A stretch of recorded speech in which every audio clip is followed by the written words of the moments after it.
Alright folks, from AMF Firebird in Salem, we're here for the title matches of today's JBT tournament.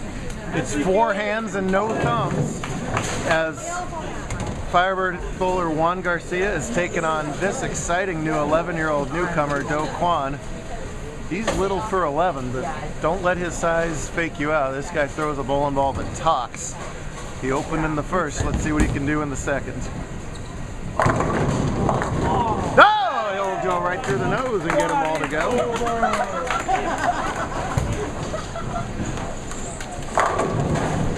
So Do playing a bigger guy. Of course, he's always playing a bigger guy, just about at that size, but he's also giving pins. He's got to beat Garcia by 21 to tie and 22 to win.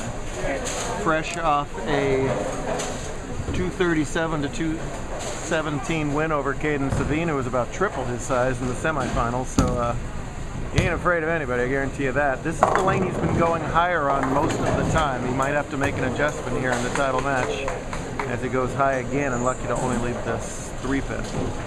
To their left, Brooklyn Brudeau is playing Canadian Kyle Adams in the Scratch Division semifinal. This is Brooklyn's first trip to the Scratch Top 4. If she spares this up, she will have an 8-pin lead through 8 frames over there, awaiting top seed Tommy McNeil. No problem at all for that 3-pin for Kwon. Nicely done. He has made a lot of fans so far with that style of his. Now Garcia here bowls his lead bowling at Firebird, and he came in at a totally legit 127 average and just stomped all over that all day long with 1, 2, 3 scratch 200 games. Put out a pretty easy pattern today, and the bowlers just took advantage of it. I am pretty sure that these people are his fans, but I'm not 100% sure the way some of this reaction is going. Coach Isaac. Brooklyn does convert that 8-pin there. She's had 1, 2, 3, 4, 5, 6 spares in a row. Finally gets a strike over there to consolidate that 8-pin lead. Head pin cluster for Juan here. We'll see how he goes about it in the third. Right where he needs to put it. Nicely done. 3 spares in a row.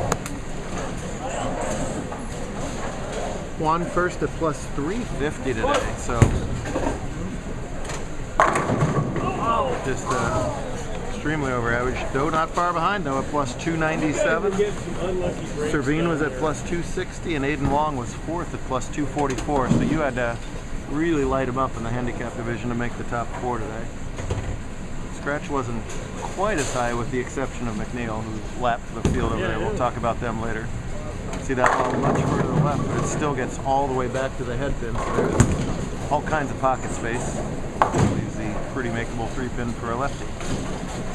Adams saw, that was, I don't know if you saw Kyle on camera, but you saw his solid 9 on camera. He'll trail by 8.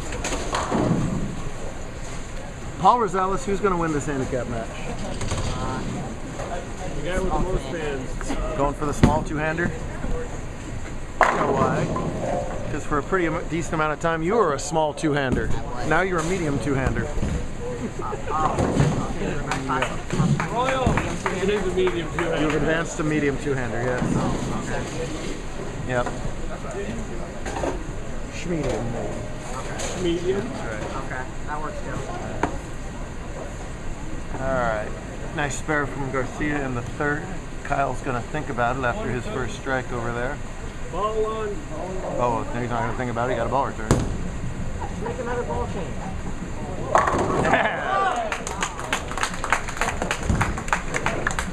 Playing a pretty direct line. There's a high volume oil in the middle today, and it's still out there even, what are we, 10 games later.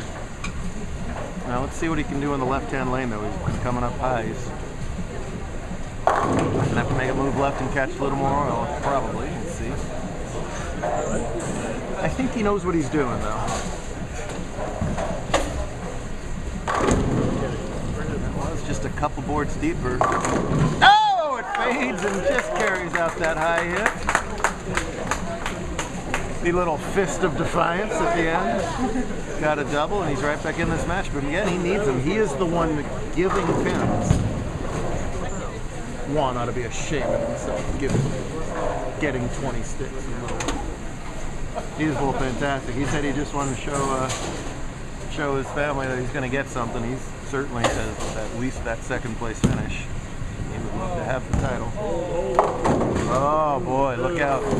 First big split of the game is Garcia.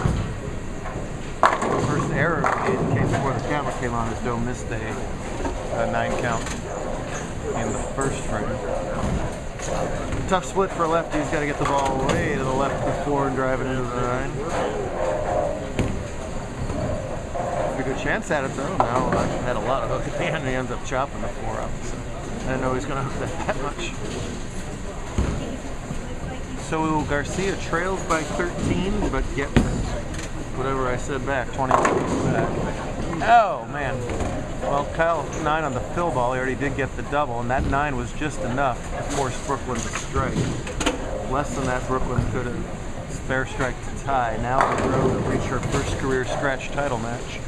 We'll need the strike on the first ball. We'll watch that here in just a second. After we watch Garcia scatter the pins on the light hit. Brooklyn rapidly improving. Keeping up with everybody in scratch. This is one of her biggest shots ever so far. It's there. What a pretty ball from Brooklyn there. An untested situation for her. That ball's a little further right and it takes off on him. When you throw a super light ball and it's coming in at just a crazy angle, that's something that can happen. The ball must have actually fallen off the lane before the 7. That's the only place the ball could have gone in that spot. To go Brooklyn and leave a 5-7.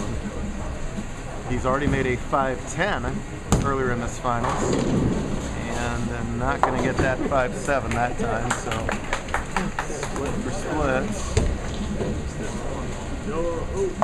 takes him down to a 1-pin lead, but giving those 21 back. So Garcia leads by 22 through 6. Brooklyn and McNeil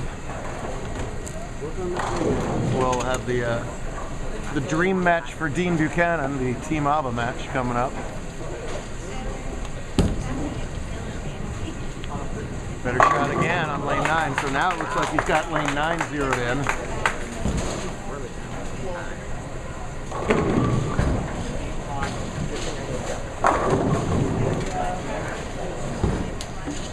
Juan turning all the heads with his stature, but Garcia is just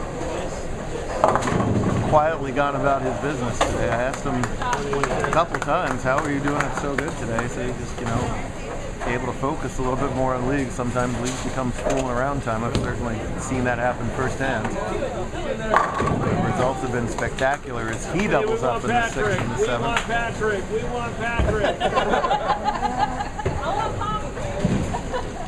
Really? Really? You want Tommy? You don't want Patrick? Well, whoever y'all, throw 2 balls in each lane, please.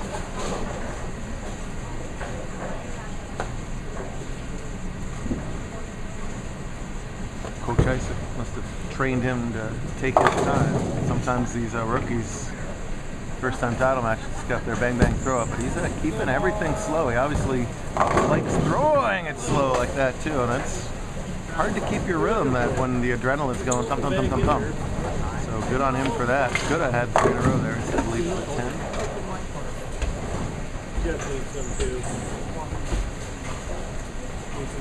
Jeff has had like 50 of those, courtesy of you.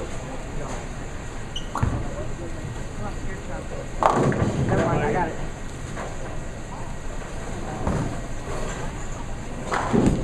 Going to try and do the slow hook into that 10, and he touches it.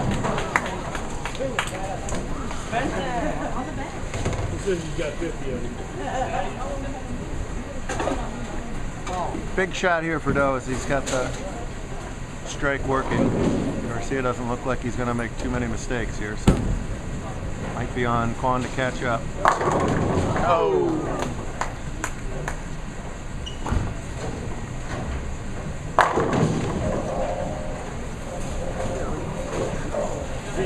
Bad break, super light ball. It's hard to You got to really get that ball to turn over and face up Ready to go? through the pins.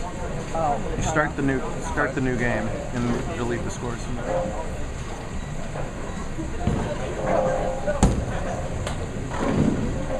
No trouble there.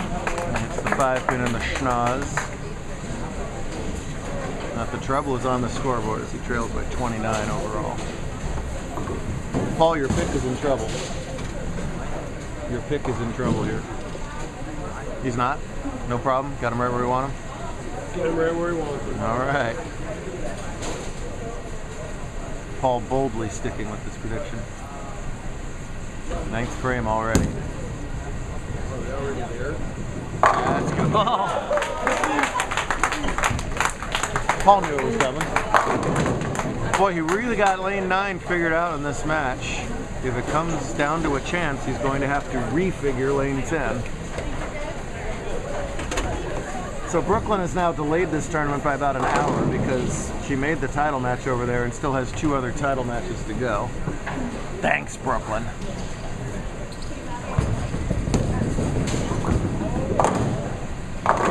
That Garcia answers the call with a strike in his 9th frame. Wow. For Quan to win, it'll take an open Garcia in the 10th first. And then 2 strikes from Quan, and we'll still have to look at the count even after that. Why can't he bowl remotely this good at league? This is the question we were all asking right now, Coach Isaac.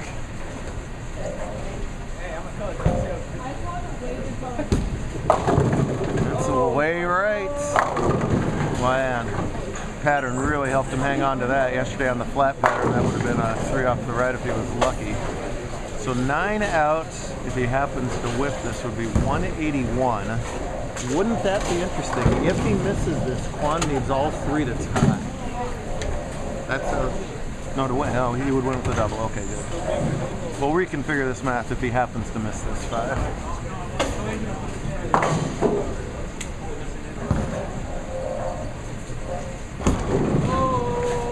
Got a hook? Got it.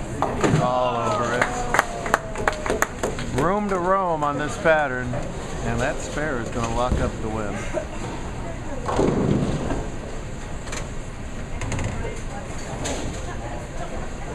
Care to alter your prediction, Paul?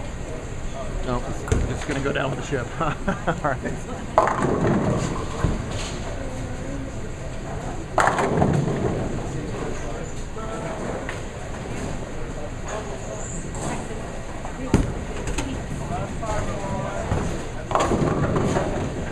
All right, a 191 scratch game is more than enough to capture today's handicap title.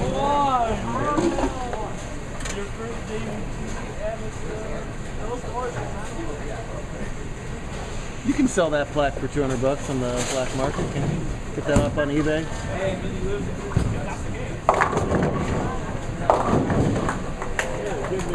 Well, the little guy made a lot of fans today, that's for sure.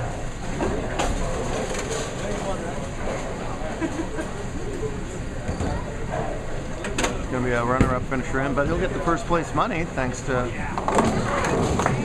other guy bowling for free. You have that option if you're listening. You can bowl your first tournament ever with us for plumb free. Not playing for the prizes if you do. That'll be a win-win scenario really for both. More than respectable 229 there, but in the end it is Juan Garcia winning today's handicap title. Scratch battle between Boudreaux and McNeil coming up in the next